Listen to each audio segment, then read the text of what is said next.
নমস্কার বন্ধুরা, আমি সুকু আরও একবার আপনাদের সাথে। কেমন আছেন সবাই? আশা করি সবাই ভালো আছেন। তো আজকে গল্প শুরু করার আগে আপনাদেরকে বলবো আমি আপনাদের কাছে ক্ষমা প্রার্থী। কারণ আমি সম্ভবত আমার কর্মসূত্রে কিছুদিনের জন্য বাইরে যেতে হতে পারে, আর সেই কারণেই আমি হয়তো রেকর্ড করতে পারবো না। আর একটা সপ্তাহ আপনাদের থেকে আমি একটু সময় চাই, যাতে আমি কাজ থেকে ফিরে এসে আবার পুনরায় আমার কাজ শুরু করতে পারি। তো তার জন্য আমি প্রথমেই আপনাদের কাছে ক্ষমা প্রার্থী। আর যাই হোক, ভবিষ্যতের কথা ভবিষ্যতেই থাক, চলুন বর্তমানকে উপভোগ করি। তো আজকে আপনাদের জন্য আমি নিয়ে এসেছি শার্লক হোমসের কাহিনী the man with the twisted lip, যার বাংলা অনুবাদ করলে দাঁড়ায় বক্র ঠোঁটের মানুষটি। এই গল্পটি আপনারা যদি সম্পূর্ণ শোনেন তো বুঝতে পারবেন আজ থেকে বহু বছর আগেও এই শার্লক হোমস কাহিনী লেখা হলেও এই গল্পটি আজকের বাস্তবের সাথে কতটা মিল রয়েছে। সত্যি আমি নিজেও অবাক হয়ে গিয়েছিলাম। যাই হোক, তো দেরি না করে চলুন শুরু করা যাক। সেন্ট জর্জেস থিওলজিক্যাল কলেজের অধ্যক্ষ স্বর্গত ইলিয়াস হুইটনি ডিডির ভাই ঈশা হুইটনি ছিল ভীষণ আফিংখোর। আমি জানি কলেজে পড়বার সময় একটা বোকা খেয়ালের বশেই এই বদভ্যাসটা করে বসেছিল। ডক্টর কুইন্সনির স্বপ্ন ও অনুভূতির বিবরণ পড়ে অনুরূপ ফল লাভের আশায় যে তামাকের সঙ্গে আফিংয়ের আরক মিশিয়ে পান করতে শুরু করল, কিছুদিনের মধ্যেই সে বুঝতে পারল, আরও যেমন অনেকেই বুঝেছে, যে এই অভ্যাসটি করা যত সহজ ছাড়াটা তত সহজ নয়। তারপর বহু বছর ধরে সে আফিংয়ের কেনা গোলাম হয়ে বন্ধুবান্ধব আত্মীয় স্বজনের ত্রাস ও করুণার পাত্র হয়ে দিন কাটাতে লাগলো। আমি তাকে এখন দেখি একটা চেয়ারে কুঁকড়ে বসে থাকে, হলদে বিবর্ণ মুখ, ঝুলে পড়া চোখের পাতা, উদগ্র চোখের মণি, যেন একদা একটি সম্ভ্রান্ত মানুষের ভগ্নস্তূপ। একদিন রাত্রে, এটা 1889 সাল, জুন মাসে আমার বাইরের ঘন্টাটা বেজে উঠল। মানুষের পক্ষে তখন প্রথম হাই তুলে ঘড়ির দিকে তাকাবার সময়। আমি চেয়ারে উঠে বসলাম। আমার স্ত্রী সেলাইয়ের কাজটা কোলের ওপর ফেলে হতাশভাবে আমার দিকে তাকালো। কোনো রোগী? তোমাকে নিশ্চয়ই বেরুতে হবে। আমি আর্তনাদ করে উঠলাম, কারণ সারাদিন খাটুনির পর সবে ঘরে ফিরেছি। দরজা খোলার শব্দ, কিছু দ্রুত কথাবার্তা, তারপরই লিনোলিয়ামের ওপর দ্রুত পদধ্বনি। আমার ঘরের দরজা খুলে গেল। প্রবেশ করলেন এক মহিলা, পরনে কালো পোশাক, মুখে কালো অবগুণ্ঠন। এত রাতে আসার জন্য আমাকে ক্ষমা করবেন। বলতে বলতেই তিনি সহসা ছুটে এসে আমার স্ত্রীর গলা জড়িয়ে ধরে তার কাঁধের ওপর মুখ রেখে ফুঁপিয়ে কেঁদে উঠলেন। হাই, আমার বড় বিপদ, একটু সাহায্য চাই। তার মুখের অবগুণ্ঠন তুলে আমার স্ত্রী বললেন, এ কি, এ যে কেট হুইটনি। তুমি আমাকে একেবারে চমকে দিয়েছ কেট। যখন ঘরে ঢুকলে আমি তো বুঝতেই পারিনি তুমি কে। কি করব বুঝতে না পেরে সোজা তোমার কাছে চলে এসেছি। সব সময় এমনই হয়।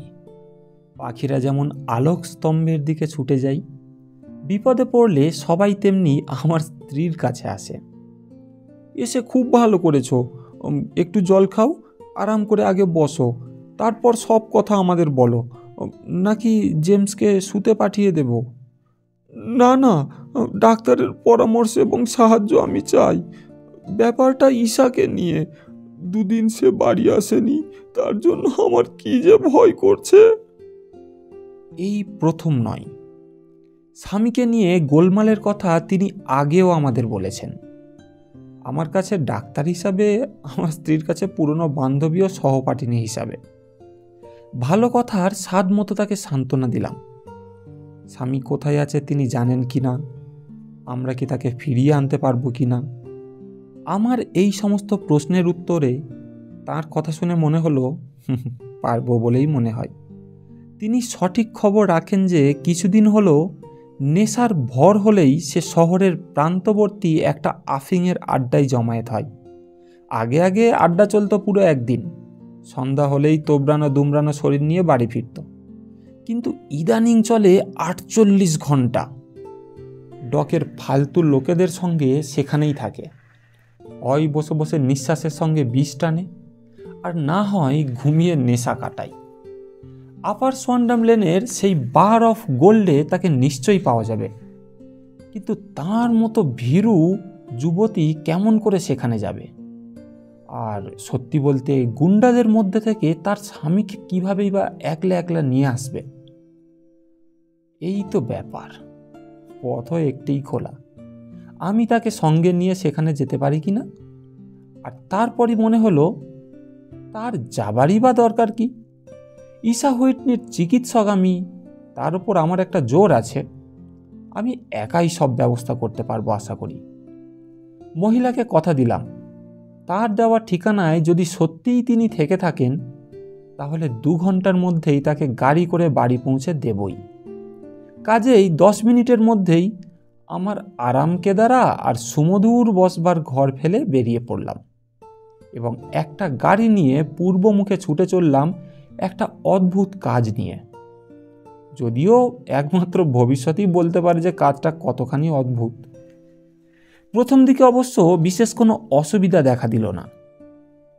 লন্ডন সেতুর পূর্ব দিকে নদীর উত্তর তীর বরাবর যে উঁচু জাহাজ ঘাটগুলো দাঁড়িয়ে আছে, আপার সোয়ান্ডাম লেনই তারই পিছনকার একটা নোংরা গলি। এক দেশি মদের দোকান ও এক জিন মদের দোকানের মাঝখান দিয়ে একসার খাড়া সিঁড়ি নেমে গেছে। তার শেষ প্রান্তে পাহাড়ের গুহার মুখের মতো একটা কালো গহ্বর, তার ভিতরেই আমার অভীষ্ট আড্ডাখানা। গাড়িটা নিয়ে বাইরে অপেক্ষা করতে বলে মাতালদের অবিশ্রাম চলার পায়ের চাপে ক্ষয়ে যাওয়া সিঁড়ি বেয়ে নিচে নেমে গেলাম। দরজার উপরে একটা তেলের বাতি জ্বলছে, তার ওই কাঁপা কাঁপা আলোয় ছিটকিনি খুলে লম্বা নিচু ঘরে ঢুকে পড়লাম। বাদামি আফিংয়ের ধোঁয়ায় ঘরের বাতাস ভারী, দুই পাশে অনেকগুলি কাঠের সরু তক্তপোষ মতো। আবছা আলোয় অস্পষ্ট চোখে পড়ল অদ্ভুত সব ভঙ্গিতে অনেক লোক শুয়ে আছে, ঘাড় গুঁজে, হাঁটু ভেঙে, মাথা পিছনে ঠেলে থুতনি খাড়া করে। কয়েকজনের কালো অনুজ্জ্বল চোখ পড়ল আগন্তুকের দিকে। কালো কালো ছায়ামূর্তির মুখ থেকে আলোর ছোট ছোট লাল বৃত্ত কখনো উজ্জ্বল, কখনো আবছা হয়ে জ্বলতে লাগলো। আসলে সকলের মুখে ধাতুর পাইপগুলোতে জ্বলন্ত বিষ একবার জ্বলছে, একবার নিভছে। অধিকাংশই চুপচাপ, কেউ আপন মনেই কথা বলছে, অনেকে আবার একসঙ্গে একটা অদ্ভুত একঘেয়ে চাপা স্বরে গল্প করে চলেছে। তাদের কথাবার্তা যেন হঠাৎ সোচ্চার হয়ে উঠছে, আবার তেমনি হঠাৎই থেমে যাচ্ছে। সবাই নিজের নিজের কথা বলে যাচ্ছে, অন্যের কথায় কেউই কান দিচ্ছে না। ঘরের একেবারে এক কোণে একটা কাঁসার ধুনুচিতে কয়লার আগুন জ্বলছে। পাশে একটা তেপায়া কাঠের টুলের ওপর বসে আছে একজন দীর্ঘকায় ক্ষীণ বৃদ্ধ মানুষ। দুটো কনুই হাঁটুর ওপর রেখে আর চোয়ালটা 2 মুঠোর মধ্যে ধরে সে এক দৃষ্টিতে চেয়ে আছে আগুনের দিকে। ঘরে ঢুকতেই একটা মালয়ী চাকর আমার জন্য একটা পাইপ আর খানিকটা আফিং নিয়ে ছুটে এসে একটা শূন্য আসন দেখিয়ে দিল। আমি বললাম, ধন্যবাদ, আমি এখানে থাকতে আসিনি। আমার বন্ধু মিস্টার ঈশা হুইটনি এখানে আছে, আমি তার সাথে কথা বলতে চাই। আমার ডান পাশ থেকে কে যেন নড়ে চড়ে হল্লা করে উঠল। আবছা আলোয় দেখতে পেলাম হুইটনি আমার দিকে চেয়ে আছে, মলিন, হতশ্রী, উস্কো খুস্কো। হায় ঈশ্বর, ইয়ে যে ওয়াটসন! সে কথা বলল। আফিংয়ের প্রভাবে তার অবস্থা একদম শোচনীয়। প্রত্যেকটি স্নায়ুতন্ত্রী বুঝি গুড়িয়ে গেছে। আরে ওয়াটসন, কটা বাজে? প্রায় 11টা। কবেকার? 19শে জুন, শুক্রবারের। কি সাংঘাতিক! আমি তো জানি আজ বুধবার। আলবাত আজ বুধবার। কেন ছেলে মানুষ পেয়ে ভয় দেখাচ্ছ বাবা? দুই হাতে মুখ ঢেকে সে তারস্বরে কেঁদে উঠল। আরে বাবা, আমি বলছি আজ শুক্রবার। তোমার স্ত্রী আজ 2 দিন তোমার পথ চেয়ে বসে আছে। তোমার লজ্জিত হওয়া উচিত। সে তো হচ্ছি, কিন্তু তুমি সব গুলিয়ে দিচ্ছ ওয়াটসন। আমি তো কয়েক ঘন্টা হলো এখানে এসেছি। 3 পাইপ 4 পাইপ, ভুলেই গেছি ক পাইপ। কিন্তু এবার তোমার সঙ্গে বাড়ি যাব। কেটকে আর ভয় দেখাবো না। বেচারি কেট, দেখি তোমার হাতটা বাড়াও তো। তোমার সঙ্গে গাড়ি আছে ওয়াটসন? হ্যাঁ, বাইরে দাঁড়িয়ে আছে। তাহলে গাড়িতেই যাব। কিন্তু আমার তো কিছু দেনা হয়েছে ওয়াটসন। বলো তো কত দেনা? আমি তো সব ফুঁকে দিয়েছি, নিজে আর কিছুই করতে পারবো না। আফিংয়ের অবস্কারী কড়া ধোঁয়ার হাত থেকে বাঁচবার জন্য দম বন্ধ করে ঘরের 2 সারি আসনের ভিতরকার সরু পথ ধরে আমি এগিয়ে গেলাম ম্যানেজারের খোঁজে। ধুনুচির পাশে যে লম্বা লোকটি বসেছিল তার পাশ দিয়ে যাওয়ার সময় আমার স্কার্টে যেন কে একটু টান লাগালো। কে যেন চাপা গলায় বলে উঠল, আমার পাশ দিয়ে এগিয়ে যাও, তারপর পিছন ফিরে আমাকে দেখো। কথাগুলো খুব স্পষ্ট শুনতে পেলাম। তাকালাম, আমার পাশের বৃদ্ধ লোকটির কথাই হবে, কিন্তু সে তো নিজের মধ্যেই ডুবে আছে। অত্যন্ত শীর্ণ, মুখময় বলিরেখা, বয়সের ভারে নুজ্জ, 2 হাঁটুর মাঝখানে ঝুলে রয়েছে একটা আফিংয়ের পাইপ। বুঝি অবসন্নতার জন্যই আঙুল থেকে খসে পড়েছে। 2 পা এগিয়ে গিয়ে ফিরে তাকালাম। আত্মসংযমের সর্বশক্তি নিয়োগ করে তবেই সবিস্ময়ে চিৎকার করে ওঠা থেকে নিজেকে বিরত করতে পারলাম। সে পিছন ফিরে বসেছিল যাতে আমি ছাড়া আর কেউ তাকে দেখতে না পাই। যখন তার চেহারা ভরে উঠেছে, বলিরেখা মিলিয়ে গেছে, তন্দ্রালু চোখে জ্বলছে আগুন, আমাকে বিস্মিত হতে দেখে অগ্নিকুণ্ডের পাশে বসে যে মূর্তিমান দাঁত বের করে হাসছে, সে আর কেউ নয়, শার্লক হোমস স্বয়ং। তার কাছে এগিয়ে যাবার ইঙ্গিত করে পর মুহূর্তে যেই সে সঙ্গীদের দিকে আধখানা মুখ ফেরালো, অমনি আবার সেই স্থবির ঠোঁট ঝোলা বার্ধক্যের প্রতিমূর্তি। সত্যি, হোমস যদি থিয়েটারে থাকতো তাহলে অনেক ভালো ভালো অভিনেতাও তার পদধূলি নিতে সারা দিন পড়ে থাকতো।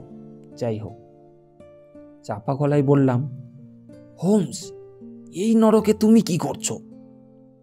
সে জবাব দিল, যত আস্তে পারো কথা বলো মিস্টার, আমার শ্রবণ শক্তি উত্তম। একান্ত অনুগ্রহ করে যদি ওই মাতাল বন্ধুটির কবল থেকে বেরিয়ে আসতে পারো, তাহলে তোমার সঙ্গে একটু আলোচনা করে নিরতিশয় প্রীতিলাভ করতে পারি বন্ধু। বাইরে আমার গাড়ি দাঁড়িয়ে আছে, তাহলে দয়া করে ওই গাড়িতে ওকে বাড়ি পাঠিয়ে দাও। আর যেরকম খোঁড়াচ্ছে তাতে মনে হয় কোনো বিপদ ঘটতে পারবে না। যাই হোক, সেই সঙ্গে কোচম্যানের হাতে দিয়ে তোমার স্ত্রীকেও একটা চিরকুট পাঠিয়ে জানিয়ে দাও তুমি আমার সঙ্গে জুটে গেছো। বাইরে একটু অপেক্ষা করো, আমি 5 মিনিটের মধ্যেই আসছি। শার্লক হোমসের অনুরোধ এত স্পষ্ট আর এতই হুকুমের মতো করে অনুরোধটা যে আপত্তি করা শক্ত হয়ে পড়ে। তাছাড়া ভেবে দেখলাম হুইটনিকে গাড়িতে তুলে দিতে পারলেই তো আমার কর্তব্য শেষ। তারপরে বন্ধুবরের অসাধারণ একটি অ্যাডভেঞ্চারের সঙ্গে যুক্ত হয়ে পড়ার চাইতে ভালো কিছু আর কী বা হতে পারে। কয়েক মিনিটের মধ্যেই চিরকুট লিখলাম, হুইটনির বিল শেষ করলাম, তাকে গাড়িতে তুলে দিলাম। গাড়িটা অন্ধকারে অদৃশ্য হয়ে গেল। একটু পরেই আফিংয়ের ডেরা থেকে বেরিয়ে এলো একটি থুতথুরে বুড়ো। আমি শার্লক হোমসের সঙ্গে রাস্তায় নেমে পড়লাম। উঁচু পিঠ নিয়ে টলমলো পা ফেলতে ফেলতে সে 2টো রাস্তা পার হলো। তারপর দ্রুত চারিদিকটা দেখে নিয়ে শরীরটা সোজা করে দাঁড়ালো এবং প্রাণ খুলে হেসে উঠল। বলল,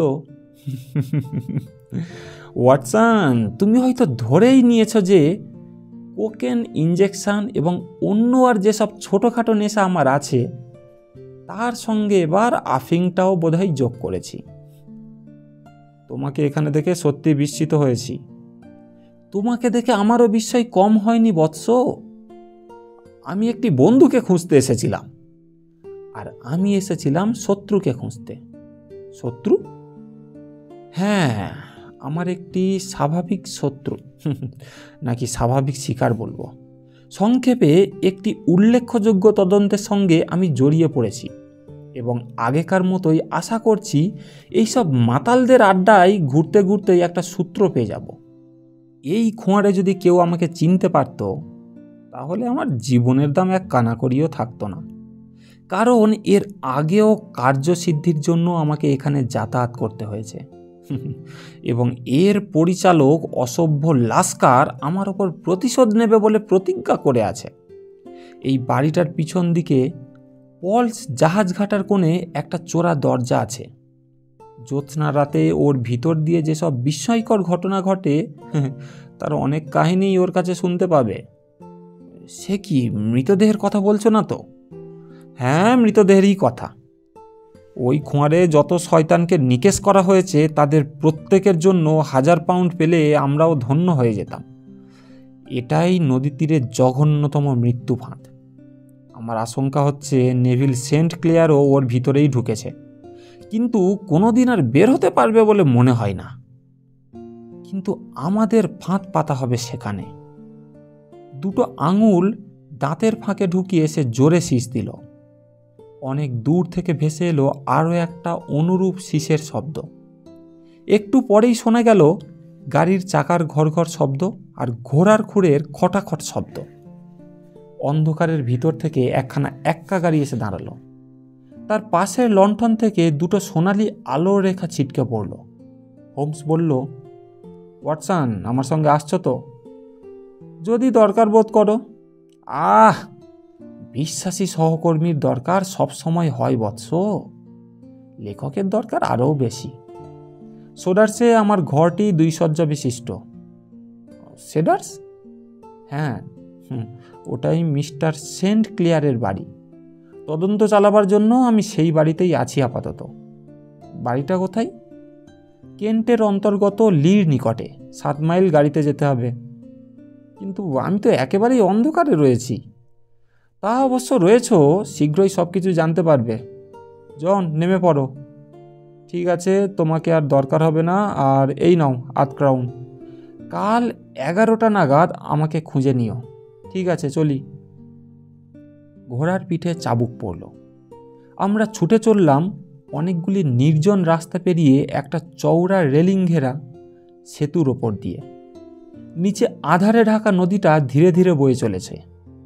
তারপরেই নির্জন ইট পাথরের রাস্তা শুরু। চারিদিক নিশ্চুপ। মাঝে মাঝে শোনা যায় পুলিশের নিয়মিত ভারী পায়ের শব্দ আর বিলম্বিত হল্লাকারীদের হইচই গান। আকাশে ভেসে চলেছে পাতলা মেঘ, আর তার ফাঁকে ফাঁকে এখানে ওখানে মিটমিট করে জ্বলছে 2-1টা তারা। হোমস নীরবে গাড়ি চালাচ্ছে। মাথাটা বুকের ওপর ঝুঁকে পড়েছে। নিজের চিন্তার মধ্যে ডুবে আছে যেন। পাশে বসে আছি আমি, যেন সন্ধান কার্যে তার নিজের শক্তির ওপর এতটা চাপ পড়েছে তার বিবরণ জানবার কৌতূহল হচ্ছে, আবার তার চিন্তার স্রোতে ব্যাঘাত ঘটাতেও ভয় হচ্ছে। কয়েক মাইল চলবার পর মফস্বলের সারি সারি বাড়ি। ঘরের কাছাকাছি যখন পৌঁছেছি তখন সে শরীরটাকে ঝাঁকিয়ে দিল, ঘোড়াটাকে ঝাঁকুনি দিল এবং পাইপে আগুন দিল। মনে হলো মনে মনে হেসে আত্মপ্রসাদ অনুভব করছে। বলল, ওয়াটসন, নীরব থাকবার চমৎকার ক্ষমতা তোমার। এজন্যেই তোমার সঙ্গ অমূল্য। সত্যি বলছি, কথা বলবার একজন কাউকে কাছে পাওয়া আমার বড়ই দরকার। আমি শুধু ভাবছি বাড়ি ফিরে যখন দেখা হবে তখন সেই স্ত্রীলোকটিকে আমি কি বলবো। কিন্তু তুমি ভুলে যাচ্ছ যে আমি এ ব্যাপারে কিছুই জানি না। লিতে পৌঁছবার আগেই তোমাকে সব কথা বলবো ওয়াটসন। সে সময় আমি পাবো। ব্যাপারটা অসম্ভব রকমের সাদাসিধে, অথচ অগ্রসর হবার মতো কোনো কিছুই ধরতে পারছি না। সুতো আছে অনেকটা, কিন্তু তার শেষটা কিছুতেই হাতের মধ্যে পাচ্ছি না। এবার পরিষ্কারভাবে সংক্ষেপে কেসটা তোমাকে বলি। হয়তো আমার কাছে যার সবটাই অন্ধকার তার মধ্যেই তুমি একটু আলোর ঝলক দেখতে পাবে। তাহলে শুরু করো। কয়েক বছর আগে, সঠিকভাবে বললে মে 1884, নেভিল সেন্ট ক্লিয়ার নামক একজন ভদ্রলোক অনেক টাকা পয়সা নিয়ে লিতে এলেন। একটা বাড়ি কিনে চারদিকে সাজিয়ে গুছিয়ে বেশ শৌখিনভাবে বাস করতে লাগলেন। ক্রমে প্রতিবেশীদের সঙ্গে বন্ধুত্ব হতে লাগলো এবং 1887 সালে একজন স্থানীয় মদ্য প্রস্তুতকারীর মেয়েকে বিয়ে করলেন। দুটি সন্তানও হলো। তার কাজকর্ম বিশেষ কিছুই ছিল না, কয়েকটি কোম্পানির সঙ্গে লেনদেন ছিল। নিয়ম বেঁধে প্রতিদিন সকালে শহরে যেতেন আর ফিরতেন রাতে কান্নান স্ট্রিট থেকে 5:14 ট্রেনে। মিস্টার সেন্ট ক্লিয়ারের বয়স 37 বছর, পরিমিত স্বভাব, সৎ স্বামী, স্নেহশীল পিতা, সকলের প্রিয়। আরও বলি, যতদূর জানতে পেরেছি তার মোট ঋণের পরিমাণ 88 পাউন্ড 10 শিলিং, আর ক্যাপিটাল অ্যান্ড কাউন্টিস ব্যাংকে তার জমার পরিমাণ 220 পাউন্ড। কাজেই তার মনের ওপর কোনো রকম আর্থিক চাপ পড়েছিল সে কথা ভাববার কোনো কারণ নেই। গত সোমবার তিনি অন্যান্য দিন অপেক্ষা একটু সকালেই শহরে গেলেন। যাওয়ার সময় বলে গেলেন তাকে দুটো গুরুত্বপূর্ণ কমিশনের কাজ শেষ করতে হবে, আর ছোট ছেলের জন্য এক বাক্স খেলনা ইট নিয়ে আসবেন। এদিকে ঘটনাক্রমে সেই সোমবারে তিনি রওনা হওয়ার কিছুক্ষণ পরই তাঁর স্ত্রী একটি টেলিগ্রাম পেলেন। তাতে লেখা, যে মূল্যবান ছোট পার্সেলটি তিনি পাবার আশা করছেন সেটা এভারডিন শিপিং কোম্পানি অফিসে তার জন্য অপেক্ষা করছে। দেখো, লন্ডনের জ্ঞান যদি তোমার ভালো হয় তাহলে নিশ্চয়ই জানো যে ওই কোম্পানির অফিস হচ্ছে ফ্রেসনো স্ট্রিটে। যে আপার সোয়ান্ডাম লেনে আজ রাতে তুমি আমাকে দেখেছিলে, সেই রাস্তা থেকেই বেরিয়েছে ফ্রেসনো স্ট্রিট। লাঞ্চ সেরে মিসেস সেন্ট ক্লিয়ার শহরের পথে রওনা হলেন। কিছু কেনাকাটা করে কোম্পানির অফিসে গেলেন, প্যাকেটটিও নিলেন। স্টেশনে ফিরবার পথে ঠিক 4:35 সময় তিনি সোয়ান্ডাম লেন ধরে হাঁটছিলেন। এ পর্যন্ত বুঝতে পেরেছ? খুব পরিষ্কারভাবে। তোমার হয়তো মনে আছে সোমবারটা ছিল অত্যন্ত গরম দিন। একটা গাড়ির আশায় মিসেস সেন্ট ক্লেয়ার ধীরে ধীরে হাঁটছিলেন। চারিদিককার পরিবেশ তার মোটেই ভালো লাগছিল না। তিনি যখন এইভাবে সোয়ান্ডাম লেন ধরে হাঁটছিলেন, হঠাৎ একটা চিৎকার তার কানে এলো। চোখ তুলতেই দেখতে পেলেন 3 তলার জানলা থেকে তার স্বামী তার দিকে তাকিয়ে আছেন এবং তার মনে হলো ইশারা করে তাকে ডাকছেন। দেখে তো তার শরীর হিম হয়ে গেল। জানলাটা খোলা ছিল, কাজেই স্বামীর মুখখানা তিনি স্পষ্টভাবে দেখতে পেয়েছিলেন। তার বর্ণনা অনুসারে সে মুখে ভয়ঙ্কর উত্তেজনার আভাস ছিল। বেপরোয়াভাবে তিনি হাত নাড়তে লাগলেন। তারপর সহসা এমনভাবে তিনি অদৃশ্য হয়ে গেলেন যে মনে হলো পিছন থেকে কোনো দুর্বার শক্তি তাকে জোর করে তুলে নিয়ে গেল। একটা বিশেষ পয়েন্ট তার নজরে পড়েছে যে যদিও শহরে যাবার সময় তার স্বামীর গায়ে যে কালো কোটটা ছিল তখনও সেইটাই তার গায়ে ছিল, তথাপি তখনও তার গলার কলার ছিল না, নেকটাইটাও ছিল না। নিশ্চয়ই তার কোনো বিপদ হয়েছে এই মনে করে মিসেস সেন্ট ক্লেয়ার দ্রুত পায়ে সিঁড়ি দিয়ে নামতে লাগলেন। বুঝতেই পারছো, যে আফিংয়ের আড্ডার তুমি আজ রাতে আমাকে দেখেছিলে, এটাও সেই বাড়ি। সামনের ঘরের ভিতর দিয়ে ছুটতে গিয়ে তিনি দোতলায় সিঁড়ি বেয়ে উঠতে চেষ্টা করলেন। সিঁড়ির মুখেই দাঁড়িয়েছিল শয়তান লাস্কার। তার কথা তোমাকে আগেই বলেছি। একজন সহকারীর সাহায্যে সে তাকে ধাক্কা দিয়ে রাস্তায় বের করে দিল। সন্দেহ এবং শঙ্কায় তিনি তখন পাগলের মতো হয়ে উঠলেন। গলি দিয়ে ছুটতে ছুটতে ভাগ্যক্রমে ফ্রেশনো স্ট্রিটে একজন ইন্সপেক্টর ও জন কয়েক কনস্টেবলকে পেয়ে গেলেন। তারা সবাই বিটে যাচ্ছিল। দুজন কনস্টেবলকে নিয়ে ইন্সপেক্টর মহিলার সঙ্গে গেলেন এবং মালিকের অবিরাম বাধা সত্ত্বেও সেই ঘরে গিয়ে হাজির হলেন যেখানে মিস্টার সেন্ট ক্লেয়ারকে সর্বশেষ দেখা গিয়েছিল। তার কোনো চিহ্ন সেখানে নেই। প্রকৃতপক্ষে সারা 3 তলার কেবলমাত্র একটি বিভৎস চেহারার পঙ্গু লোক ছাড়া আর কাউকেই পাওয়া গেল না। লোকটাকে দেখে মনে হয় ওইটাই তার ঘরবাড়ি। সে এবং লাস্কার উচ্চস্বরে দিব্যি করে বলতে লাগলো যে ওই দিন বিকেল থেকে সামনের ঘরে আর কেউ ছিল না। এমন জোর গলায় তারা অস্বীকার করছিল যে ইন্সপেক্টরও ইতস্তত করতে লাগলেন। তিনি প্রায় বিশ্বাস করেছিলেন যে মিসেস সেন্ট ক্লেয়ারের দেখতে ভুল হয়েছিল। এমন সময় মহিলাটি চিৎকার করে টেবিলের ওপরে রাখা একটা ছোট্ট কাঠের বাক্সের ওপর ঝাঁপিয়ে পড়লেন। বাক্সের ডালাটা খুলে ফেলতেই অনেকগুলো ছেলেদের খেলনা ইট ছড়িয়ে পড়ল। তিনি তো এই খেলনা ইট আনবার কথাই তাকে বলে গিয়েছিলেন। এই ঘটনা আর পঙ্গু লোকটার হাবভাব মিলিয়ে ইন্সপেক্টরের সন্দেহ হলো যে ব্যাপারটা গুরুতর। সবগুলো ঘরে ভালোভাবে তল্লাশি চালিয়ে একটা জঘন্য অপরাধের হদিশ পাওয়া গেল। সামনের ঘরটা বসবার ঘরের মতো করে সাজানো, পিছনে একটা ছোট্ট শোবার ঘর, তারপরেই এই জাহাজ ঘাটা। শোবার ঘরের জানলা আর জাহাজ ঘাটার মাঝখানে এক চিলতে জমি। ভাটার সময় শুকনো থাকে, কিন্তু ভরা জোয়ারের সময় অত্যন্ত 4.5 ফুট জলে ডুবে যায়। শোবার ঘরের জানলাটা বেশ চওড়া এবং নিচ থেকে খোলা যায়। পরীক্ষায় দেখা গেল জানলার গোবরাটে রক্ত লেগে আছে।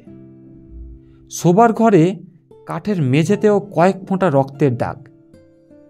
সামনের ঘরের পর্দার পিছনে মিস্টার সেন্ট ক্লেয়ারের সব পোশাকই পাওয়া গেল, তার জুতো, মোজা, টুপি, ঘড়ি সব, শুধু কোটটা নেই। কোনো পোশাকেই ধাস্তাধাস্তির কোনো চিহ্ন নেই। মিস্টার সেন্ট ক্লেয়ারকেও কোথাও পাওয়া গেল না।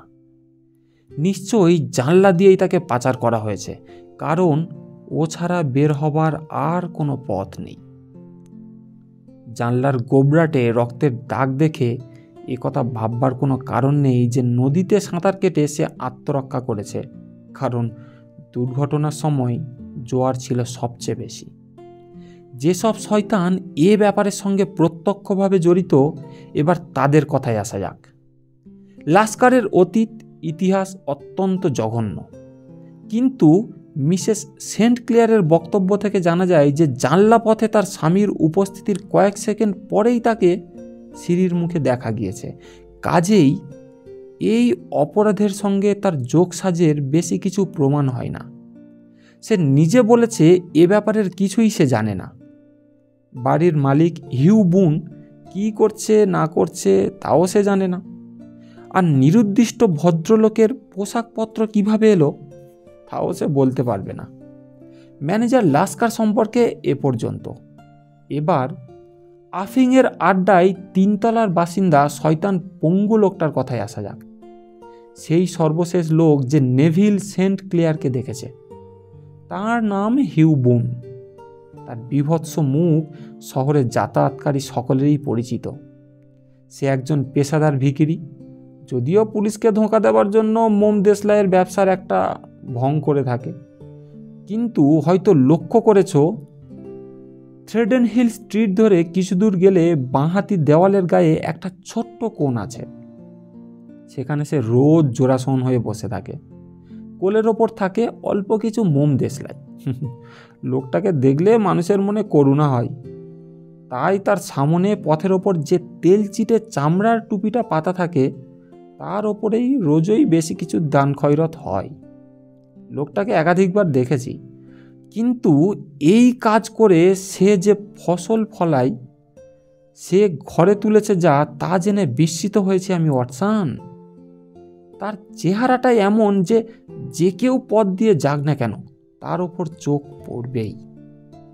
কমলা রঙের ঝাঁকড়া চুল, একটা ভয়ঙ্কর ঘায়ের দরুন বিকৃত বিবর্ণ মুখ আর ঘায়ের টানে ওপরের ঠোঁটের বাইরের কোণাটা ঠেলে ওপরের দিকে উঠে গেছে। বুলডগের মতো থুতনি, চুলের রঙের সম্পূর্ণ বিপরীত একজোড়া অত্যন্ত তীক্ষ্ণ কালো চোখ। সব মিলিয়ে সাধারণ ভিক্ষুক হতে সে বেশ স্বতন্ত্র। তার বুদ্ধিও বেশ তীক্ষ্ণ বলে শুনেছি। পথচারীরা কোনো রকম ঠাট্টা বিদ্রুপ করলেই সে সঙ্গে সঙ্গে রসালো জবাব দিতে পারে। এই লোককেই আমরা জেনেছি আফিংয়ের আড্ডার মালিক রূপে মিস্টার বুন। আর যে ভদ্রলোকের সন্ধান আমরা করছি ইনিই তাকে শেষ দেখেছেন। কিন্তু এ তো পঙ্গু। একজন যুবকের বিরুদ্ধে একা সে কী করতে পারবে, তাও আবার যেখানে যুবকের বয়স 37 বছর।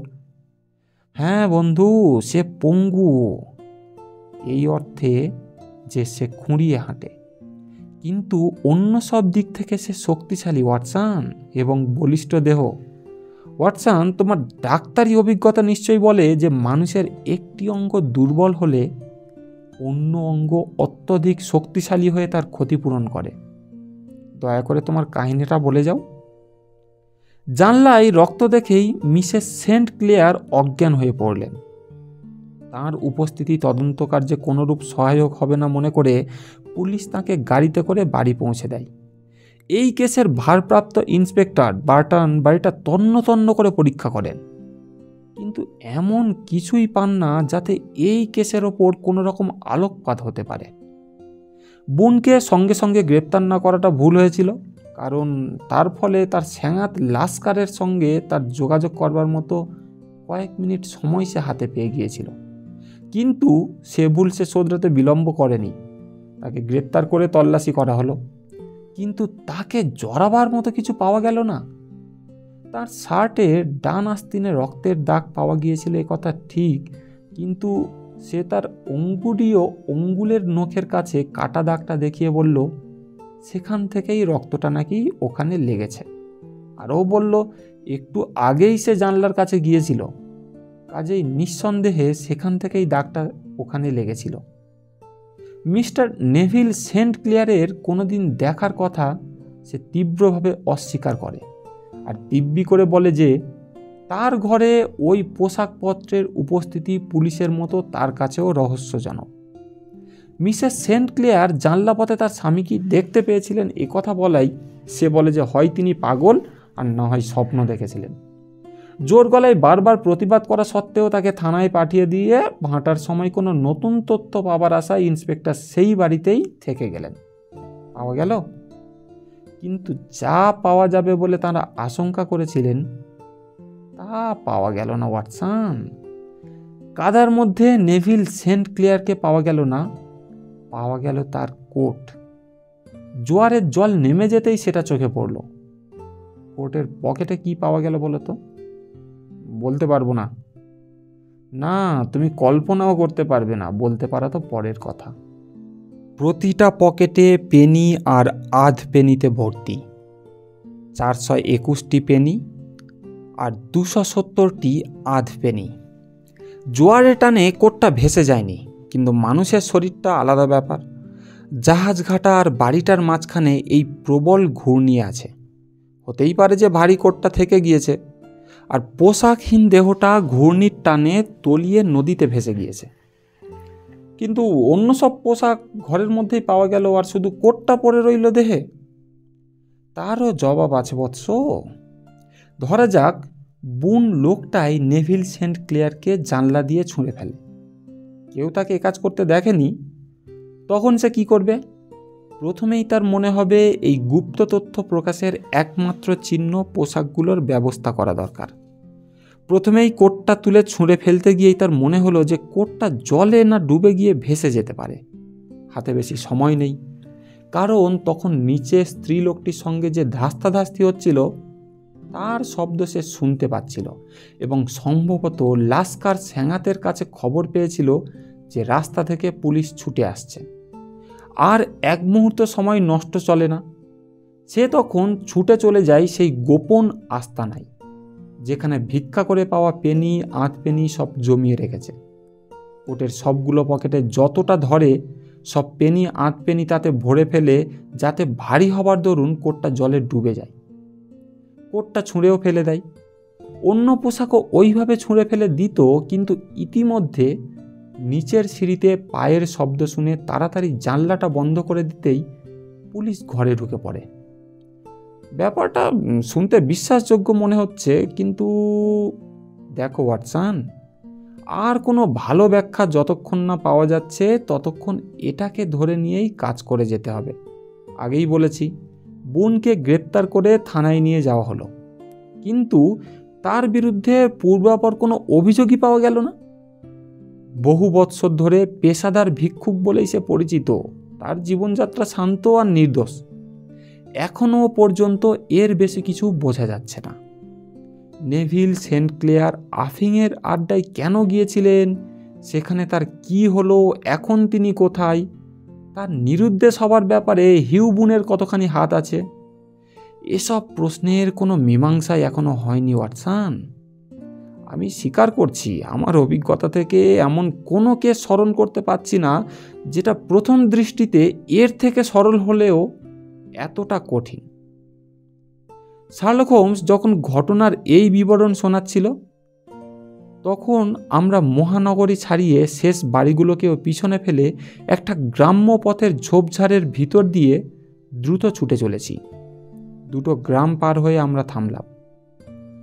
ঘরের জানলায় তখনও কিছু কিছু আলো জ্বলছে। সঙ্গী বলল, আমরা লির উপকণ্ঠে এসে পড়েছি। এই অল্প সময়ে আমরা 3টি কাউন্টি পার হয়ে এসেছি, খেয়াল করেছ কি?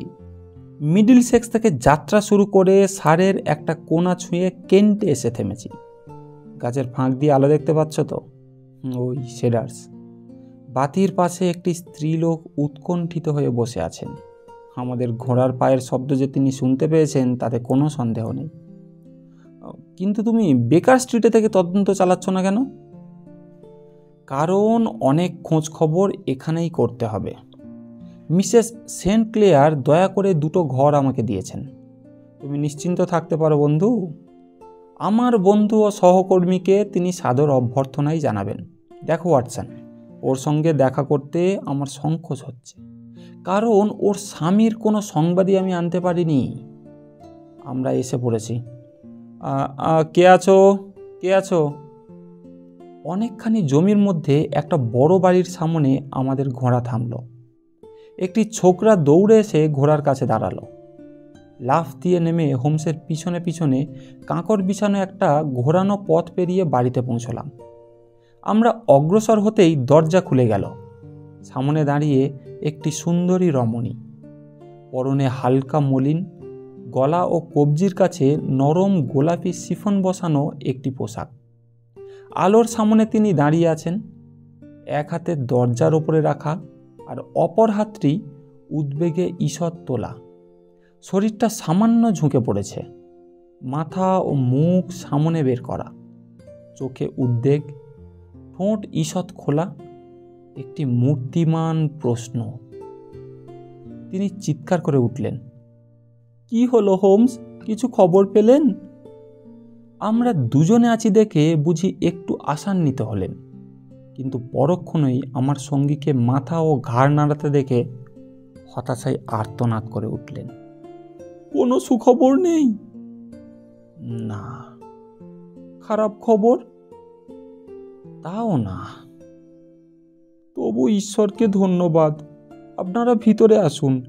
দীর্ঘ পদযাত্রায় আপনারা নিশ্চয়ই খুবই ক্লান্ত। আমার বন্ধু ডাক্তার ওয়াটসন। আমার অনেক কেসেই ওর মূল্যবান সাহায্য আমি পেয়েছি। ভাগ্যক্রমে এবারও ওকে পেয়ে গিয়েছি এবং তদন্তের কাজে যুক্ত করতে পেরেছি। আশা করি আপনার কোনো দ্বিধা থাকবে না। সাদরে আমার হাত চেপে ধরে তিনি বললেন, আপনাকে দেখে খুশি হলাম। যে আকস্মিক আঘাত আমার ওপর পড়েছে তার কথা ভেবে যদি কোনো ত্রুটি ঘটে দয়া করে মার্জনা করবেন। বললাম, দেখুন ম্যাডাম, আমি একজন প্রাক্তন সৈনিক, আর তা না হলেও এক্ষেত্রে ক্ষমা প্রার্থনার কোনো প্রয়োজনই নেই। আপনার বা আমার বন্ধুর কোনো কাজে লাগলেই আমি খুশি হব। একটা আলোকোজ্জ্বল খাবার ঘরে আমরা ঢুকলাম। টেবিলে ঠান্ডা খাবার সাজানো। ভদ্রমহিলা বললেন, দেখুন মিস্টার শার্লক হোমস, দু একটি সোজা প্রশ্ন আমি করব, দয়া করে সোজাসুজি জবাব দেবেন কিন্তু। নিশ্চয়ই ম্যাডাম। আমার কথা ভাববেন না, আমি চেঁচামেচিও করব না, মূর্ছাও যাব না। আমি শুধু আপনার সত্যিকারের অভিমত জানতে চাই। কোন বিষয়ে? মনে প্রাণে আপনি কি বিশ্বাস করেন নেভিল বেঁচে আছে? প্রশ্নটা শুনে শার্লক হোমস বিব্রত বোধ করল, চেয়ারে গা এলিয়ে দিল। তার দিকে তীক্ষ্ণ দৃষ্টিতে তাকিয়ে ভদ্রমহিলা আবার বললেন, খোলাখুলি বলুন, আমার কাছে গোপন করবেন না কিন্তু কিছু। খোলাখুলি বলছি ম্যাডাম, আমি বিশ্বাস করি না। আপনি কি মনে করেন তিনি মৃত? হ্যাঁ। খুন হয়েছে তা বলছি না, তবে হয়তো তাই। কবে মারা গেছেন? সোমবার। মিস্টার হোমস, তাহলে দয়া করে বুঝিয়ে বলুন, তার কাছ থেকে এই চিঠি আমি আজ পেলাম কেমন করে? শার্লক হোমস বিদ্যুৎ পৃষ্ঠের মতো চেয়ার থেকে লাফিয়ে উঠল, যেন গর্জন করে বলল, কি বলছেন? হ্যাঁ, আজ। এক টুকরো কাগজ তুলে ধরে তিনি হাসতে হাসতে বললেন, চিঠিটা দেখতে পারি? নিশ্চয়ই। আগ্রহের অতিশয্যে চিঠিটা সে ছোঁ মেরে নিয়ে নিল। টেবিলের উপর মেলে ধরে বাতিটা টেনে এনে গভীর মনোযোগ সহকারে দেখতে লাগলো। চেয়ার ছেড়ে আমিও তার ঘাড়ের ওপর দিয়ে দেখছিলাম। মোটা খামের ওপর গ্রেভসেন্ডের পোস্টমার্ক। তারিখটা ওই দিনেরই, মানে সোমবারের, বরং বলা যায় আগের দিনের, কারণ মধ্যরাত্রি অনেকক্ষণ পার হয়ে গিয়েছে। বাজে হস্তাক্ষর। হোমস নিজের মনেই বলল, ম্যাডাম, এটা নিশ্চয়ই আপনার স্বামীর লেখা নয়? না, কিন্তু ভিতরের চিঠিটা তারই লেখা। বুঝতে পারছি। খামের ওপর ঠিকানাটা যেই লিখে থাকুক, উঠে গিয়ে ঠিকানাটা জেনে এসে লিখেছে। কি করে বুঝলেন? আপনি দেখুন, নামটা স্পষ্ট কালো কালিতে লেখা, লেখার পর আপনা থেকেই শুকিয়েছে। বাকি লেখাটা ধূসর রঙের। তাতেই বোঝা যায় ব্লটিং পেপার ব্যবহার করা হয়েছে। সবটা একেবারে লিখে ব্লটিং পেপার চালালে কোনো লেখাই গাঢ় কালো হতো না। নাম লেখার কিছুক্ষণ পরে ঠিকানাটা লেখা হয়েছে, অর্থাৎ ঠিকানাটা সে জানতো না। এবার চিঠিটা দেখা যাক। আরে, ভিতরে কি যেন রয়েছে একটা। হ্যাঁ, একটা আংটি, তার মোহরাঙ্কিত আংটি। আপনি ঠিক জানেন এটা আপনার স্বামীর হস্তাক্ষর? এক ধরনের হস্তাক্ষর। এক ধরনের মানে? মানে উনি যখন খুব দ্রুত লেখেন সেই সময় হস্তাক্ষরটা এই রকম হয়। তার স্বাভাবিক হাতের লেখা থেকে এটা অনেকটাই আলাদা, কিন্তু এ লেখা আমি অনেক ভালো করে চিনি। এবারে চিঠিটা পড়া যাক। প্রিয়তমা, ভীত হইও না, সব ঠিক হইয়া যাইবে। একটা প্রকাণ্ড ভুল হইয়া গিয়াছে, শুধরাইতে কিছুদিন সময় লাগিবে। ধৈর্য ধরিয়া অপেক্ষা করো, নেভিল। অনেক ছোট্ট করে লেখা, তাড়াহুড়োতে লেখা। বইয়ের ছেঁড়া পাতায় পেন্সিলে লেখা। কাগজটা অক্টেভো সাইজের, কোনো জলছাপ নেই। কোনো লোক আজই গ্রেভসেন্ডে ডাকে ফেলেছে, তাই তো? তার বুড়ো আঙুলটা নোংরা। আরে, আমার যদি ভুল না হয়ে থাকে, তাহলে যে লোক খামটা আঠা দিয়ে এঁটেছে সে তখন তামাক পাতা চিবোচ্ছিল। তাহলে ম্যাডাম, এটা যে আপনার স্বামীর হস্তাক্ষর সে বিষয়ে আপনার কোনো সন্দেহ নেই? না, কথাগুলো নেভিলেরই লেখা। আজই ডাকে ফেলা হয়েছে গ্রেভসেন্ডে। দেখুন, মিসেস সেন্ট ক্লেয়ার, মেয়ে কেটে এসেছে। যদিও বিপদ কেটে গেছে এটা আমি বলতে পারছি না, কিন্তু মিস্টার হোমস তিনি নিশ্চয়ই বেঁচে আছেন। অবশ্য যদি আমাদের ভুল পথে চালানোর জন্য একটা কোনো পাকা জালিয়াতি না হয়। আংটিটা থেকে কিছুই প্রমাণ হয় না, ওটা তার কাছ থেকে নেওয়াও হয়ে থাকতে পারে। না না, এটা এটা তারই হাতের লেখা। খুবই ভালো কথা। এটা লেখা হয়েছে সোমবারে আর ডাকে ফেলা হয়েছে মাত্র আজ। তা হতেই পারে। তাই যদি হয়, এর মধ্যে অনেক কিছু ঘটতে পারে মিসেস সেন্ট ক্লেয়ার। ও হোমস, আপনি আমাকে হতাশ করবেন না প্লিজ। আমি জানি সে ভালোই আছে। তার কোনো বিপদ হলে আমি নিশ্চয়ই বুঝতে পারতাম। যেদিন তাকে শেষ দেখি সেদিন সে শোবার ঘরে হাত কেটে ফেলল, আর সঙ্গে সঙ্গেই আমি খাবার ঘর থেকে ছুটে ওপরে চলে গেলাম সেখানে কি ঘটেছে দেখতে। আপনি কি মনে করেন এই সব তুচ্ছ ঘটনা যখন আমি বুঝতে পারি, তখন তার মৃত্যু হলে আমি বুঝতে পারতাম না? একজন বিশ্লেষণী যুক্তিবিদের সিদ্ধান্ত অপেক্ষা একটি স্ত্রীলোকের মনোভাব যে অনেক বেশি মূল্যবান, সেটা বুঝবার মতো অভিজ্ঞতা আমার আছে। আর এই চিঠিটাই আপনার মতের সাপেক্ষে অনেক বড় সাক্ষী।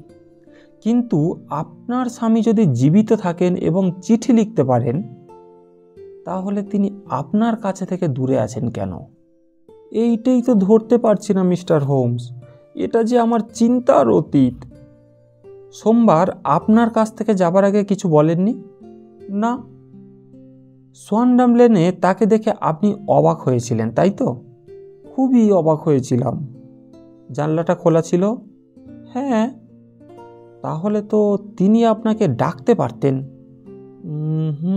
তা পারতেন। তিনি একটা অস্পষ্ট চিৎকার মাত্র করেছিলেন। আপনি তো তেমনটাই বলেছিলেন, তাই না? হ্যাঁ। আপনি ভাবলেন তিনি সাহায্য চাইছেন, তাই তো? হ্যাঁ, তিনি হাত নাড়ছিলেন। কিন্তু সেটা তো বিস্ময়ের চিৎকারও হতে পারে। আপনাকে অপ্রত্যাশিতভাবে দেখতে পেয়ে তিনি হয়তো বিস্ময়ে হাত তুলেছিলেন। তা হয়তো হতেও পারে। আপনার মনে হয়েছিল কেউ তাকে পিছন থেকে টেনে নিয়ে গেল? কারণ হঠাৎ সে অদৃশ্য হয়ে গিয়েছিল। তিনি হয়তো পিছন দিকে লাফ দিয়েছিলেন। ঘরে কি আরও কোনো লোককে আপনি দেখতে পেয়েছিলেন তার পিছনে? না, কিন্তু ওই ভয়ঙ্কর লোকটা স্বীকার করেছে সে সেখানে ছিল, আর লাশাকার ছিল সিঁড়ির নিচে। ঠিক তাই। যতদূর দেখেছিলেন আপনার স্বামী তার স্বাভাবিক পোশাকেই ছিলেন। স্বাভাবিক পোশাকেই ছিলেন, কিন্তু কলার বা টাই ছিল না। আমি স্পষ্ট দেখেছি তার গলা খালি ছিল। কখনো সোয়ানডাম লেনের কথা তিনি বলেছিলেন কি আপনাকে? কখনো না। তার আফিং খাওয়ার কোনো লক্ষণ কখনো দেখেছেন কি? সরি, আমি প্রথমেই ক্ষমা চাচ্ছি। যাই হোক, না না, ঠিক আছে মিস্টার হোমস। তবে না, কখনো তার মধ্যে এ সমস্ত কোনো বৈশিষ্ট্যই আমি দেখিনি। ধন্যবাদ মিসেস সেন্ট ক্লেয়ার। এই প্রধান বিষয়গুলি সম্পর্কেই আমি সম্পূর্ণভাবে অব্যাহত হতে চেয়েছিলাম।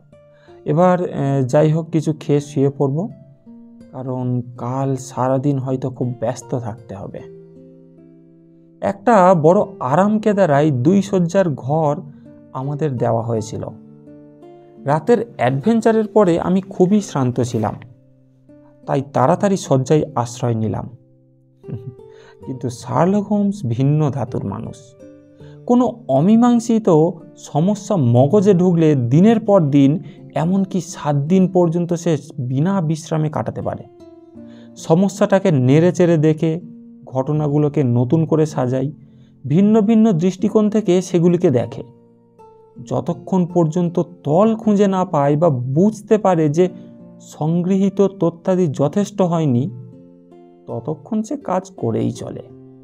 কিছুক্ষণের মধ্যেই বুঝতে পারলাম সে সারা রাত বসে কাটাবার আয়োজন করছে। কোট আর ওয়েস্টকোট খুলে একটা নীল রঙের বড় ড্রেসিং গাউন পরে নিল। বিছানা থেকে সবকটা বালিশ এবং সোফা, আরামকেদারার সবকটা কুশন এক জায়গায় জমা করল।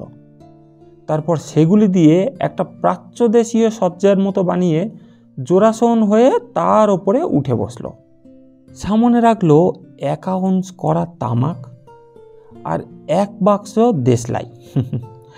বাতির ম্লান আলোয় দেখলাম একটা পুরনো গোলাপ কাঠের পাইপ ঠোঁটে চেপে সে নীরবে নিস্পন্দ হয়ে বসে আছে। চোখ দুটো সিলিংয়ের এক কোণে নিবদ্ধ, নীল ধোঁয়া পাকিয়ে পাকিয়ে উঠছে। আলো পড়ে তার উদ্ধত সোনপক্ষীর মতো মুখ রেখা চকচক করছে। ঘুমোবার আগে পর্যন্ত তাকে এইভাবেই দেখলাম। হঠাৎ একটা শব্দে ঘুম ভেঙে সেই একইভাবেই তাকে বসে থাকতে দেখে আমি আবার অবাক হলাম। সত্যি আমি বুঝতে পারিনি কখন সকাল হয়ে গিয়েছে। আর এই জন্যই আরও বেশি আশ্চর্য হলাম। সারা রাত মানুষটা কিভাবে একই জায়গাতে এমনভাবে বসে থাকতে পারে? আশ্চর্য। গ্রীষ্মকালীন সূর্যের আলো তখন ঘরের ভিতরে এসে পড়েছে। তখনও তার ঠোঁটের ফাঁকে পাইপটি রয়েছে।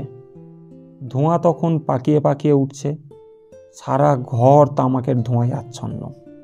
আর গত রাতে যে কড়া তামাকের স্তূপটি দেখেছিলাম, তার কণা মাত্র এখনো অবশিষ্ট নেই। ওয়াটসন, জেগে আছো? হ্যাঁ, এই যে। এই সকালে গাড়ি চেপে বেড়াতে যাবে? নিশ্চয়ই। তাহলে পোশাক পরে নাও। কেউ এখনো ওঠেনি। আস্তাবলের ছেলেটা কোথায় ঘুমিয়ে আমি জানি। গাড়ি বের করতে অসুবিধা হবে না। কথা বলবার সময় সে মুখ টিপে হাসল। তার চোখ দুটো মিটমিট করতে লাগলো। আগের রাতের গম্ভীর চিন্তাবিদ এখন সে সম্পূর্ণ স্বতন্ত্র এক মানুষ হয়ে গিয়েছে। পোশাক পরতে পরতে ঘড়ি দেখলাম। এখনও কারো না ওঠাই আশ্চর্যের কিছু নয়। সময় 4:25। আমার বেশ পরিবর্তন হতেই হোমস ফিরে এসে জানালো ছেলেটা ঘোড়া জুতছে। জুতো পরতে পরতে হোমস বলল, আমার একটা ছোট্ট থিওরি একটু পরীক্ষা করে দেখতে চাই। ওয়াটসন, মনে করো এখন তুমি ইউরোপের সবচাইতে নিরেট বোকার সামনে দাঁড়িয়ে আছো। এক লাথিতে আমাকে এখান থেকে চেয়ারিং ক্রসেই পাঠানো উচিত। কিন্তু আমার মনে হচ্ছে সমস্ত ব্যাপারটার চাবি আমার হাতে এসে গিয়েছে। আমি হেসে বললাম, কোথায়? স্নানের ঘরে। আমার চোখে অবিশ্বাসের ছায়া দেখেছে বলে উঠল, সত্যি বলছি, ঠাট্টা করছি না। এইমাত্র সেখানেই গিয়েছিলাম, সেটা নিয়েই এসেছি। আর এই গ্ল্যাডস্টোন ব্যাগের মধ্যেই সেই চাবিটি রয়েছে। এবার চলো বৎস, দেখা যাক তালায় ঠিক ঠিক লাগে কিনা। যত তাড়াতাড়ি সম্ভব নিচে নেমে গেলাম। বাইরে সকালবেলাকার উজ্জ্বল আলো। ঘোড়া আর গাড়ি রাস্তায় দাঁড়িয়ে আছে। আধান্যাংটো ছেলেটা দাঁড়িয়ে আছে ঘোড়াটা ধরে। লাফ দিয়ে উঠে বসতেই গাড়ি ছুটে চলল লন্ডন রোড ধরে। শহরের জন্য শাকসবজি বোঝায় 2-1খানা গাড়ি ছাড়া রাস্তাতে আর বিশেষ কোনো গাড়িই নেই। কিন্তু দুপাশের বাড়িগুলো নীরব নির্জীব, যেন এক স্বপ্ন নগরী। চাবুকের আঘাতে ঘোড়াটাকে কদমে চালাতে চালাতে হোমস বলল, কতক দিক থেকে কেসটি সত্যিই অসাধারণ, জানো তো? স্বীকার করছি, আমি যেন ছুঁচোর মতো কানা হয়েছিলাম। তবে একেবারে না শেখার চাইতে দেরিতে শেখাও ভালো। সারে অঞ্চলের রাস্তা দিয়ে যখন আমাদের গাড়ি ছুটে চলেছে, তখন কিছু লোক সবেমাত্র জেগে উঠে ঘুম ঘুম চোখে জানালা দিয়ে তাকিয়ে আছে। ওয়াটারলু ব্রিজ পার হয়ে নদীটা পার হলাম। ওয়েলিংটন স্ট্রিট ধরে এগিয়ে হঠাৎ ডাইনে মোড় নিয়ে বো স্ট্রিটে পড়লাম। শার্লক হোমস পুলিশ বাহিনীর কাছে বেশ সুপরিচিত। দরজায় 2জন কনস্টেবল তাকে অভিবাদনও জানালো। একজন ঘোড়াটা ধরল আর অন্যজন দরজা খুলে দাঁড়ালো। আচ্ছা, ডিউটিতে কে আছেন? Inspector Bradstreet, sir. এই যে ব্র্যাডস্ট্রিট, কেমন আছো? পুলিশ অফিসারের পোশাক পরা একজন লম্বা শক্ত সমর্থ লোক পাথুরে পথ বেয়ে এগিয়ে এলেন। তোমার সঙ্গে একটা কথা আছে ব্র্যাডস্ট্রিট। নিশ্চয় মিস্টার হোমস, আমার ঘরে চলুন। একটা ছোট্ট অফিসের মতো ঘর। টেবিলে একখানা বড় খাতা, দেওয়ালে ঝোলানো একটা টেলিফোন। ইন্সপেক্টর আসনে বসলেন। আপনার জন্য কি করতে পারি মিস্টার হোমস? আমি এসেছি সেই ভিখিরি বুনের খোঁজে। লি নিবাসী মিস্টার নেভিল সেন্ট ক্লিয়ারের নিখোঁজ হওয়ার সঙ্গে জড়িত আছে বলে যাকে অভিযুক্ত করা হয়েছে। তাকে তো এখানে এনে আরও তদন্ত সাপেক্ষে হাজতে রাখা হয়েছে। আমিও তাই শুনেছি। সে কি এখানেই আছে?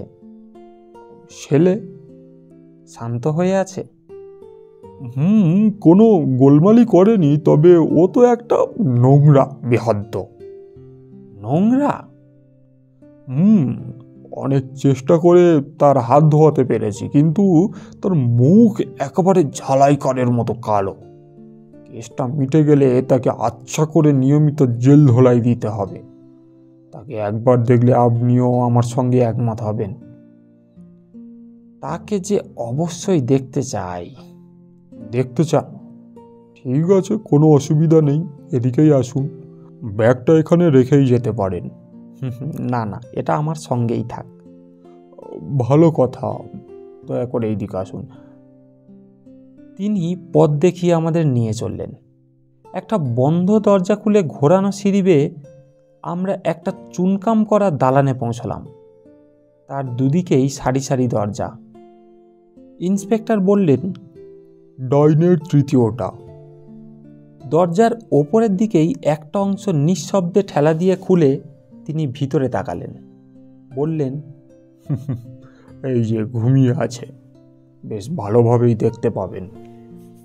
আমরা উভয়েই সেই ফাঁকে চোখ রাখলাম। আমাদের দিকে মুখ করে সে শুয়ে আছে, গভীর ঘুমে আচ্ছন্ন। ভারী নিঃশ্বাস পড়ছে ধীরে ধীরে। মাঝবয়সী মানুষ, যে কাজ সে করি তারই উপযোগী পোশাক।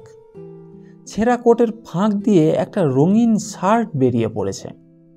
ইন্সপেক্টর ঠিকই বলেছেন, লোকটা অসম্ভব নোংরা, কিন্তু জমানো ময়লাতেও তার মুখের ভয়াবহ বিভৎসতা ঢাকা পড়েনি।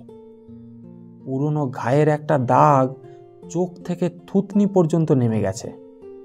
তার টানে ওপরের ঠোঁটের একটা কোণ উল্টে গিয়ে 3টে দাঁত এমনভাবে বেরিয়ে পড়েছে যাতে মনে হয় যেন সে সবসময় মুখ ভ্যাংচাচ্ছে। খুব উজ্জ্বল লাল একমাথা চুল কপাল ও চোখের ওপর ঝুলে পড়েছে। ইন্সপেক্টর বললেন, কেমন সুন্দর, তাই না? হোমস বলল, সত্যিই ওর ধোলাই দরকার। এ কথা আমি আগেই ভেবেছিলাম, তাই যন্ত্রপাতি সঙ্গে নিয়েই এসেছি। কথা বলতে বলতেই সে গ্ল্যাডস্টোন ব্যাগটা খুলল, আর অবাক হয়ে দেখলাম তার ভিতর থেকে সে বের করলো একটা বড় বাথ স্পঞ্জ। ইন্সপেক্টর মুচকি হেসে বললেন, আপনি দেখছি বেশ মজার লোক। দয়া করে নিঃশব্দে যদি দরজাটা খুলে দাও, তাহলে অতি সত্বর তাকে অধিকতর ভদ্রবেশে উপস্থিত করতে পারি, কথা দিচ্ছি আপনাকে। ইন্সপেক্টর বোধহয় একটু মজাই পেয়েছেন মনে হলো। তিনি বললেন, নিশ্চয়ই খুলে দেব। ওকে দেখলে বো স্ট্রিটের হাজত সম্পর্কে কোনো ভালো ধারণাই হয় না, কি বলেন? তিনি তালাই চাবি ঘোরালেন। আমরা নিঃশব্দে ভিতরে ঢুকলাম। লোকটি পাশ ফিরে আবার ঘুমিয়ে পড়ল। হোমস জলের কলসির ওপর উপুর হয়ে স্পঞ্জটা ভিজিয়ে নিল এবং দুবার খুব জোরের সঙ্গে সেটাকে কয়েদির মুখের ওপর থেকে নিচে ও আড়াআড়িভাবে ঘষে দিল। তারপর চিৎকার করে বলল, কেল্ট জেলার লির অধিবাসী মিস্টার নেভিল সেন্ট ক্লিয়ারের সঙ্গে আপনাদের পরিচয় করিয়ে দিচ্ছি। জীবনে এরকম দৃশ্য আর কখনো দেখিনি। গাছ থেকে যেমন বাকল খসে পড়ে, স্পঞ্জের ঘষায় লোকটির মুখের চেহারাও ঠিক তেমনি পাল্টে গেছে। সেই গাঢ় বাদামি রং, মুখ বরাবর সেই বীভৎস ঘায়ের দাগ, সেই ওল্টানো ঠোঁট, যা সারা মুখটাকে বিকৃত ভেঙচিতে পরিণত করেছিল, সব অদৃশ্য হয়ে গেছে। এক হ্যাঁচকা টানে উঠে এলো লাল চুলের গোছা। ঘরের মধ্যে তখন বসে আছে একটি ভদ্র চেহারার মানুষ। বিবর্ণ বিষণ্ণ মুখ, কালো চুল, পরিষ্কার চামড়া, দু হাতে চোখ মুছতে মুছতে ঘুম ঘুম বিস্ময়ে সে তাকিয়ে আছে। ধরা পড়ে যাওয়ার ব্যাপারটা বুঝতে পেরে সে চিৎকার করে উঠল। তারপরই বালিশে মুখ ঢেকে উপুর হয়ে পড়ল।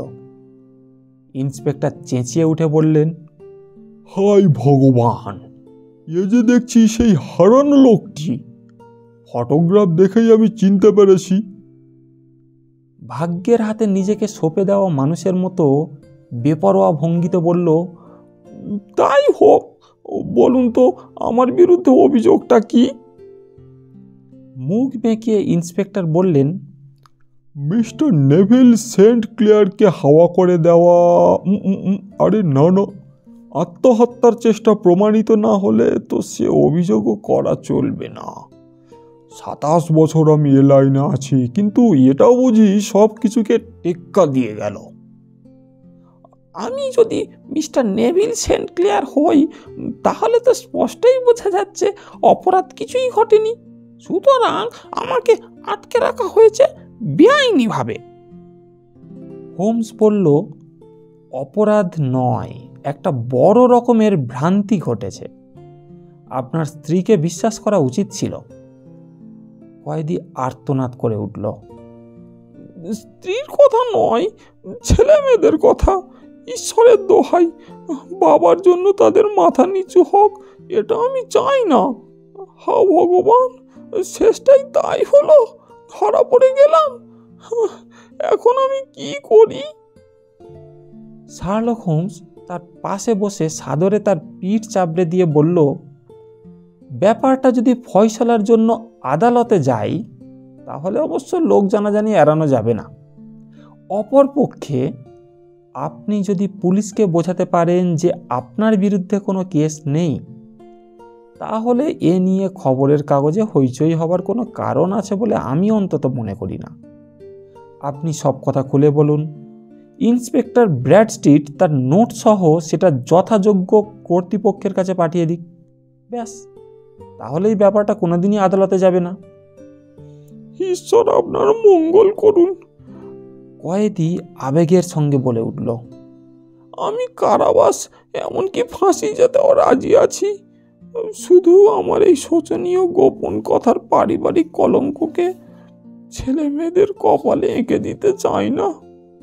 আমার এই কাহিনী আপনারাই প্রথম শুনছেন।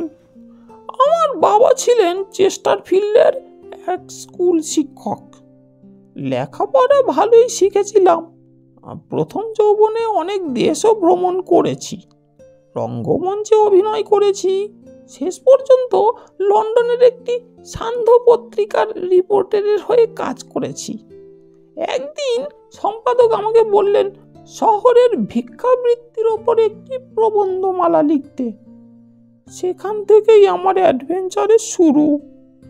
প্রবন্ধের মাল মশলা জোগাড় করবার জন্য ভিখিরির শিক্ষানবিশ শুরু করে দিলাম।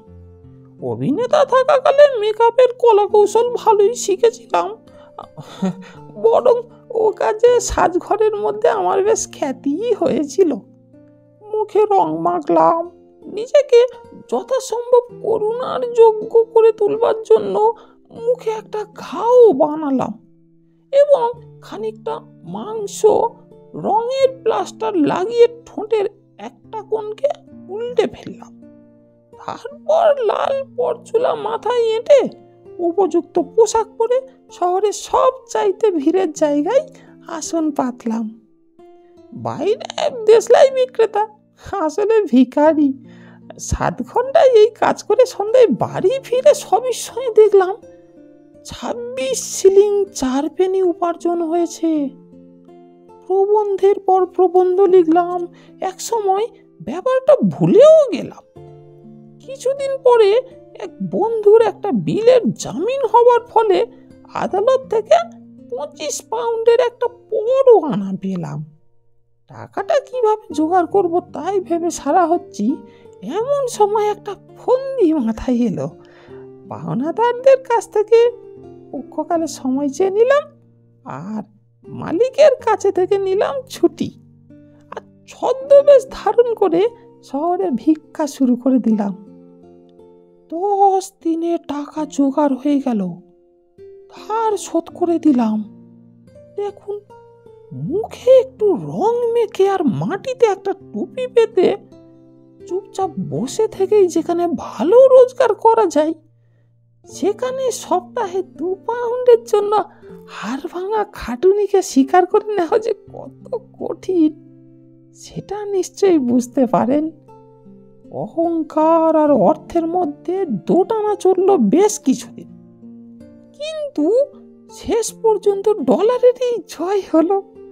রিপোর্টিং ছেড়েই দিলাম। পছন্দ করা কোনটাই বসে দিনের পর দিন বিভৎস মুখ দেখিয়ে মানুষের করুণার উদ্রেক করা আর পকেট ভর্তি করার কাজ চালিয়ে গেলাম। শুধু একটি লোক আমার এই গোপন কথা জানতো। সোয়ানডাম লেনের যে আড্ডায় আমি বাসা নিয়েছিলাম তারই মালিক। সেখান থেকেই রোজ সকালে আমি নোংরা ভিখিরি সেজে বেরোতাম, আর সন্ধ্যায় সুবেশ ভদ্রলোক সেজে শহরে পা দিতাম। ওই লোকটা মানে লাস্কারকে তার ঘরের জন্য ভালোই টাকা দিতাম। কাজে আমি নিশ্চিত ছিলাম যে আমার গুপ্ত কথা নিরাপদেই থাকবে। শীঘ্রই দেখলাম বেশ মোটা টাকা আমি জমিয়ে ফেলেছি।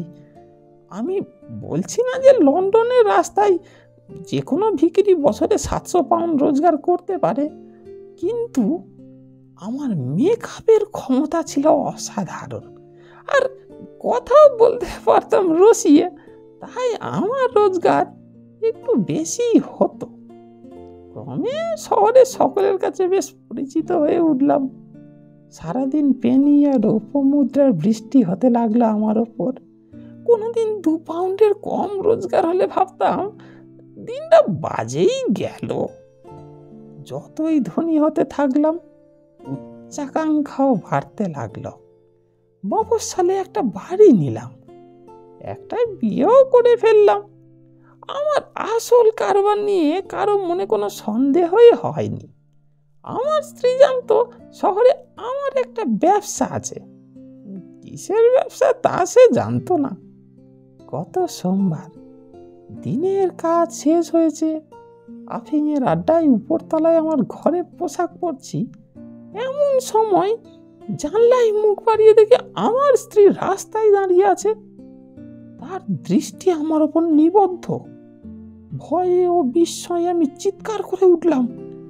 মুখটা ঢাকবার জন্য হাত দুটো তুললাম, তারপর ছুটে গিয়ে লাস্কারকে ধরলাম। কেউ যেন ওপরে আমার কাছে না আসতে পারে। নিচে আমার স্ত্রীর গলার শব্দ শুনতে পেলাম, কিন্তু আমি জানতাম সে উপরে আসতে পারবে না। তাড়াতাড়ি জামা কাপড় খুলে ভিখিরির পোশাক পরে ফেললাম। মুখে যথারীতি রংচং লাগিয়ে পরচুলাটাও মাথায় দিলাম। এ ছদ্মবেশ স্ত্রীর চোখেও ধরা পড়বে না। এমন সময় মনে হলো ঘরটা সার্চ হতে পারে, আর তাহলেই এইসব পোশাকের জন্য আমি ধরা পড়ে যাব। তাড়াতাড়িতে জোর করে জানলা খুলতে গিয়ে সেদিন সকালে আমার শোবার ঘরে হাতের যে জায়গাটা কেটে ফেলেছিলাম, সেই কাটা ফেটে রক্ত বেরোতে লাগলো। কোটটা তুলে নিলাম। যে চামড়ার থলেতে ভরে দৈনিক রোজগারের টাকা পয়সা নিয়ে আসতাম, এইমাত্র সেগুলো সব ওই কোটের পকেটে ভরেছিলাম, তাই কোটটাও বেশ ভারী ছিল। জানলা দিয়ে কোটটা ছুঁড়ে দিলাম। টেমসের জলে সেটা অদৃশ্য হয়ে গেল। অন্য সব পোশাক আশাকও ছুঁড়ে দিতাম, কিন্তু সেই মুহূর্তে কনস্টেবলরা সিঁড়ি বেয়ে উপরে উঠে এলো। আর কয়েক মিনিট পরেই মিস্টার নেভিল সেন্ট ক্লেয়ারকে হত্যার অভিযোগে আমাকে গ্রেপ্তার করা হলো। আমার স্বরূপ যে কেউ চিনতে পারেনি, তাতেই আমি একটু স্বস্তির নিঃশ্বাস ফেললাম। বুঝিয়ে বলার মতো আর কি বা আছে। স্থির করেছিলাম ছদ্মবেশটা যতদিন সম্ভব চালিয়ে যাব, তাই মুখটা নোংরাই রেখেছিলাম। আমার স্ত্রী খুবই উৎকণ্ঠিত হয়ে পড়বে বুঝতে পেরে হাতের আংটিটা খুলে ফেললাম। তারপর যখন দেখলাম কোনো কনস্টেবলের চোখ আমার ওপর নেই, সেই সুযোগে আংটিটা লাস্কারের হাতে চালান করে দিলাম। সেই সঙ্গে তাড়াতাড়ি 2 লাইন লিখে স্ত্রীকে জানিয়ে দিলাম ভয়ের কোনো কারণ নেই। হোমস বলল, সে চিঠি মাত্র গতকাল তার হাতে পৌঁছেছে। আপনি কি সেটা জানেন? হা ভগবান, কিভাবেই যে সে তার সপ্তাহটা কাটিয়েছে। ইন্সপেক্টর ব্র্যাডস্টিট বললেন, এই লাস্কারের ওপর পুলিশের নজর রেখেছিল, কাজেই তাদের চোখকে এড়িয়ে লাস্কার চিঠিটা ডাকে দিতে পারেনি। হয়তো কোনো নাবিক খদ্দেরকে সে চিঠিটা দিয়েছিল, আর সেও কয়েকদিন সেটা বেমালুম ভুলে গিয়েছিল। ঘাড় নেড়ে হোমস বলল, ঠিক তাই, এ বিষয়ে কোনো সন্দেহই নেই। আচ্ছা, আপনি কি কখনো ভিক্ষাবৃত্তির অপরাধে গ্রেপ্তার হয়েছিলেন? অনেকবার, কিন্তু ওসব জরিমানায় আমার কি আসে যায়। ব্র্যাডস্ট্রিট বলে উঠলেন, যাই হোক, এসব ব্যাপারে বন্ধ আপনাকে করতেই হবে। পুলিশকে যদি এটা চাপা দিতে হয় তাহলে হিউ বুনের সঙ্গে আপনার কোনো সম্পর্ক রাখা চলবে না। সে তো আমি দিব্যি করেই বলেছি আপনাকে। তাহলে মনে হয় আর কোনো কিছু নাও করা যেতে পারে, কিন্তু আবার যদি আপনাকে এ কাজে দেখা যায় তাহলে কিন্তু সব ফাঁস হয়ে যাবে। মিস্টার হোমস, ব্যাপারটার ফয়সালা করার জন্য আপনার কাছে আমি ঋণী, তবে জানতে ইচ্ছা হচ্ছে কিভাবে আপনি সব কিছু বুঝলেন। আমার বন্ধু জবাব দিল, বুঝতে পারলাম 5টা বালিশের ওপর আসন নিয়ে আর 1 আউন্স কড়া তামাক ধ্বংস করে। ওয়াটসন, এখনই যদি গাড়ি চালিয়ে বেকার স্ট্রিটে যাত্রা করি তাহলে ঠিক প্রাতরাশের সময় আশা করি পৌঁছেই যাব। চলো হে। নমস্কার বন্ধুরা, আজকের মতো শার্লক হোমসের কাহিনী এখানেই শেষ হলো। আশা করি আপনারাও গল্পটিকে সমানভাবে উপভোগ করলেন। সত্যি বলতে শার্লক হোমসের কাহিনী রহস্য গল্প, যেহেতু সাসপেন্সে ভরা থাকে, তো বিশেষ সেখানে কমেডির চিহ্ন থাকে না, কিন্তু এই গল্পটি দেখলাম তার ব্যতিক্রম রয়েছে, সাসপেন্সও রয়েছে, সেই সাথে কমেডিও রয়েছে। তো আপনাদের কেমন লাগলো? আর বলে রাখি, এখানে যে ভয়েসগুলি দেওয়া হয় তার সমস্ত ভয়েসই আমার নিজস্ব ভয়েস। আর সত্যি বলতে এই গল্প রেকর্ড করতে গিয়েও অনেক সময় লাগে এবং বিষয়টা কষ্ট সাপেক্ষেও। তো আপনাদের কাছে অনুরোধ করব, আপনারা আমার গল্পটি সম্পূর্ণ শুনবেন এবং বন্ধুদের সাথেও শেয়ার করে নেবেন। আর যদি আমার গল্প আপনারা এভাবে উপভোগ করেন তো আমার চ্যানেলটিকেও সাবস্ক্রাইব করবেন। তো নমস্কার বন্ধুরা, সবাই ভালো থাকবেন, সুস্থ থাকবেন। আজকের মতো এ পর্যন্তই। জয় হিন্দ।